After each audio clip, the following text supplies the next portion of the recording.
The Krath had come to Earth like they always came, arrogant, unstoppable, sure that humanity would break as easily as every other species they had enslaved. They were wrong. Humanity had been beaten, burned, and bled before. But humanity had never forgotten how to stand when standing was all they had left. The invasion began with silence. Cities turned into ash under orbital strikes. Nations fell not in wars, but in minutes. The Krath didn't negotiate, didn't talk, only demanded kneeling. Most species did. Humans didn't. The fall of Cairo. Cairo was the first to fight back.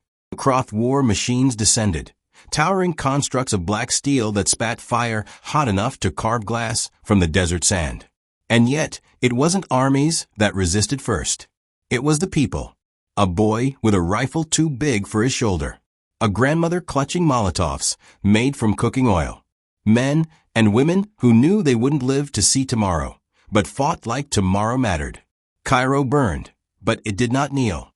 The General Amina Hassan had lost everything in the first wave. Her command shattered, her soldiers scattered. She stood in the ruins of Giza, staring at the collapsed spine of a Krath walker she and her team had brought down with nothing but scavenged rockets and suicidal courage. Earth doesn't need armies, she told her broken troops. Earth is an army. From the rubble of Cairo, a movement was born. The broadcast. The Krath thought they had silenced humanity. No global internet. No satellites. No hope. But they forgot humans invented defiance. On a hijacked Krath transmitter, a young engineer named Samuel Torres sent out the first message to the surviving world. We are not conquered. We are not broken. We are human. And as long as one of us still breathes, this war is not over. That transmission reached bunkers in Siberia, resistance cells in Rio, scattered submarines under the Pacific. For the first time since the invasion began, humanity remembered itself. The first victory. Outside Warsaw, the Krath landed another detachment. This time, they met resistance not from scattered civilians, but from a coordinated ambush. Hunters, ex-soldiers, hackers, farmers, united. The Krath commander sneered at the small group standing in the open fields. Pathetic. But when the sky erupted in fire, homemade drones crashing into warships, sabotaged Krathwalkers turning their cannons on their own, mines ripped from old wars exploding beneath alien boots. The commander realized something he had never seen before. Humans weren't just fighting. They were learning, and learning fast. The dawn that wouldn't break. The Krath named humanity's resistance the Unbroken Dawn. At first as mockery, but then as fear. Because every time the Krath thought the fire was out, humans lit it again. And in the center of that fire stood Amina Hassan, her voice broadcast across 1,000 secret channels, her words turning survivors into soldiers. We will not kneel. We will not fade. Humanity will fight, not because we believe we can win, but because we refuse to lose. The Krath thought Cairo was defiance. They thought Warsaw was luck. They hadn't understood yet. Humanity wasn't resisting, it was awakening. The resistance grows. In the ruins of Paris, a pianist named Elodie used her underground concerts as cover for smuggling weapons. Each melody hid coded instructions for supply routes. People came to listen to music and left carrying rifles. In the forests of Canada, tribes and veterans built bases deep under frozen lakes. Drones searched, but the cold swallowed heat signatures whole. From these hidden bastions, sabotage became a daily ritual.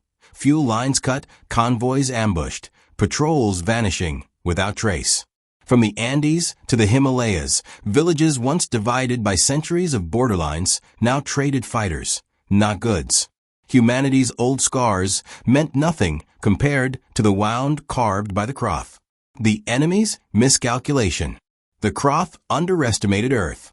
They had conquered empires across the stars, but always from species who broke after the first strike. Humans were different. They fought wars against themselves for thousands of years. They fought plagues, famines, disasters, and still survived. They had lived their entire history with suffering. And so when suffering came again, it was nothing new. To the Krath, pain was a weapon. To humans, pain was a teacher. And the students were learning quickly. The fall of London. London became a battlefield not of guns, but of will. The Krath occupied the city, turning its towers into strongholds. They thought they held it secure. Then came the blackout. Hackers across Europe hijacked Krath power grids, plunging the city into darkness. From that night sky, every building lit up not with alien lights, but with the glow of fire. Civilians emerged from the shadows like ghosts, striking silently, vanishing into tunnels, striking again. Children relayed messages through sewer pipes. Doctors performed surgery by candlelight. The Krath thought they were fighting an army, but they were fighting a city that refused to die. By dawn, London wasn't retaken. It was something worse for the Krath. It was unbroken. Amina's resolve. General Amina Hassan's voice became the spine of humanity. She carried grief like armor. Every battle she led, she lost people she loved. Yet her words only grew sharper. "Don't fight for me," she told her soldiers. "Don't fight for Earth. Fight for the child who deserves to live without chains. Fight because the Krath believe we will kneel, and proving them wrong is worth every breath." Her speeches weren't grand. They were raw. Honest. Every soldier who heard her knew she would bleed beside them. That truth bound them tighter than any flag ever had. The turning point, Battle of the Atlantic. The Krath tried to break the seas. Their warships prowled the Atlantic, burning anything that floated. But humanity still had wolves in the water. Submarines, forgotten relics of old wars, struck from the deep. Torpedoes screamed upward, tearing holes through alien hulls. Fishermen sailed tiny boats packed with explosives, steering them by hand into alien giants. They died with smiles, because they knew the sea belonged to no master. For the first time since Invasion Day, the Krath lost a fleet. The world heard the news in static-laced radio waves. The Atlantic is ours again. It wasn't true yet, but truth didn't matter. Hope did. Humanity's answer. The Krath tightened their grip. More bombardments. More executions. Cities erased from maps. But every atrocity had the opposite effect. For every human who died, 10 rose in their place. For every city burned, 10 more went dark and became nests of resistance. The Krath brought war. Humanity turned it into fire. The galaxy had seen rebellion before, but never this. For the first time in their long history of conquest, the Krath knew fear. Because Earth wasn't just surviving. Earth was preparing to win. The Krath believed Earth was broken. They believed humanity was scattered, leaderless, desperate. They believed New York would fall in 3 hours, just another city erased. They were wrong. The gathering storm. General Amina Hassan stood on the ruined roof of what was once a Manhattan skyscraper. Smoke rose from the river, black plumes blotting the sky. Across the horizon, alien warships hovered, blotting out the sun. She gripped her rifle tighter. Every muscle in her body screamed with exhaustion, but her voice did not waver as she spoke into the battered transmitter at her side. "This is the Unbroken Dawn. The Krath are coming for New York. This is where we make our stand. If you can fight, fight. If you can bleed, bleed here. If you can't fight, then pray for us. But remember this. Humanity will never kneel." The transmission carried across every underground network, bouncing between stolen satellites, wired through tunnels and sewers, carried on USB drives across ruined streets. Within minutes, the whole world heard it. And people came. The first strike. The Krath descended at dawn. Dropships roared through the clouds, disgorging towering war machines, black armor glinting in the sunlight. Their cannons lit the sky with plasma fire, tearing apart buildings as if they were paper. But the streets were waiting. Beneath the rubble, fighters emerged. Veterans with stolen alien rifles. Teenagers with homemade bombs. Mothers and fathers with nothing but pistols and rage. They struck in silence at first. Snipers hidden in collapsed buildings fired into Krath command units. Molotovs rained down from shattered windows. Sewer grates opened. releasing men with knives who slashed cables and vanished underground before the aliens could react. Every block became a battlefield. Every ruin became a fortress. The Krath expected fear. They found fury. The children of New York. In the subway tunnels beneath Times Square, a boy no older than 12 carried messages between resistance groups. His name was Elias. He ran barefoot over rails, past corpses and flames, clutching notes sealed in plastic. When he burst into a hidden bunker, gasping, face smeared with soot, the fighters lifted their weapons with new resolve. "Orders from General Hassan," he panted. "We hold the bridges, no matter what." He turned to run again, but a soldier stopped him. "You've done enough, kid." Elias shook his head fiercely. "If I stop, who carries the word?" And then he was gone again, swallowed by darkness. It was not soldiers alone who defended New York. It was children, doctors, teachers, every soul who refused to bow. The blood price. By the second day, the Krath unleashed their full arsenal. Orbital strikes hammered Brooklyn, reducing whole districts to molten glass. Plasma cannons swept avenues clean. Thousands died, but each death lit another fire. A doctor who had lost her hospital picked up a rifle and joined the barricades. A musician who had lost his family filled the tunnels with songs, steadying terrified hearts. A grandmother stood in the street with grenades strapped to her chest, daring the aliens to come closer. The Krath had numbers. They had power. They had weapons forged in 100 conquered wars. But humanity had something the Krath had never faced before: the will to fight when all was already lost. The general's burden. In the command center beneath Grand Central Terminal, Amina Hassan studied the maps. Her officers argued: retreat to the river, fall back to Jersey, abandon the city before it was annihilated. Amina slammed her fist on the table. "No, this is not about New York. This is about Earth. If we fall here, the Krath will say humanity was broken. We hold. Even if it kills us all, we hold." Her soldiers looked at her, eyes hollow from lack of sleep, but burning with the same fire.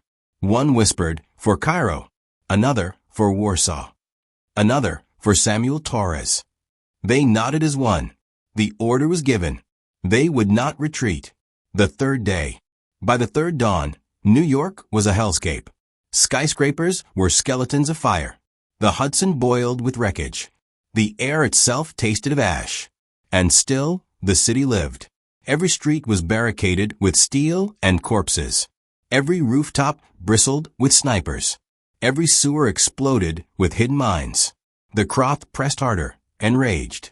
Their commanders howled, demanding surrender. They broadcast promises, mercy for those who dropped their weapons. The humans answered with silence and bullets. Amina Hassan led from the front, rifle in hand, moving block by block. Her uniform was torn, blood on her sleeve, but her presence ignited everyone around her. Soldiers who had nothing left to give stood again when they saw her pass. She fought not as a general, but as one more human who refused to kneel. The flagship. In orbit, the Krath flagship descended lower. It was the size of a mountain, bristling with cannons, casting a shadow across the Atlantic. The final blow. But humanity had planned for this. For months, hackers had worked in silence, scavenging alien code, mapping systems.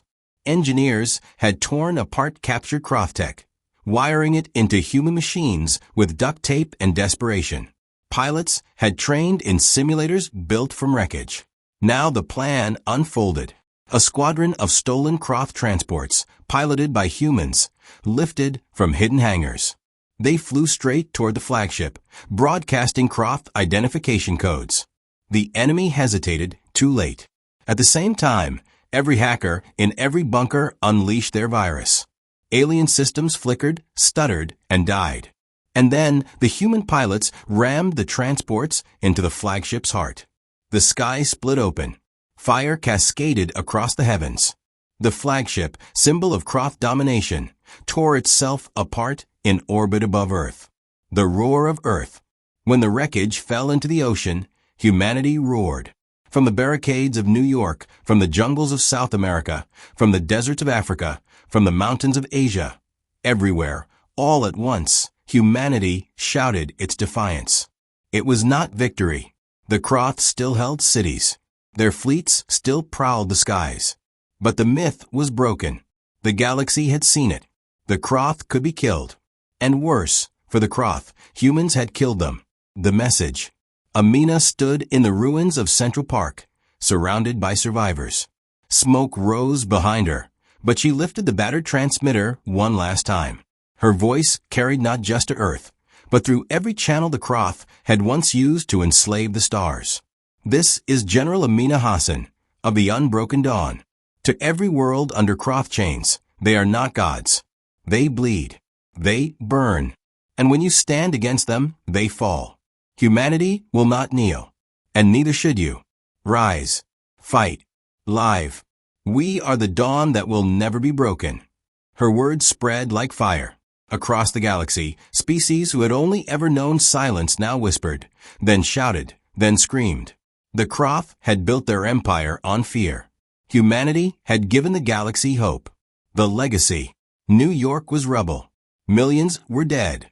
The Earth was scarred beyond recognition. But humanity still stood. The Krath would return. More fleets, more armies. But the truth had been carved into the bones of history. The Krath could be defeated. And the species that had shown the galaxy how was the one they had thought weakest. Amina Hassan walked through the ruins, past soldiers and children, past the wounded and the dead. A boy saluted her, the messenger, Elias, alive though bruised. She saluted back, tears in her eyes.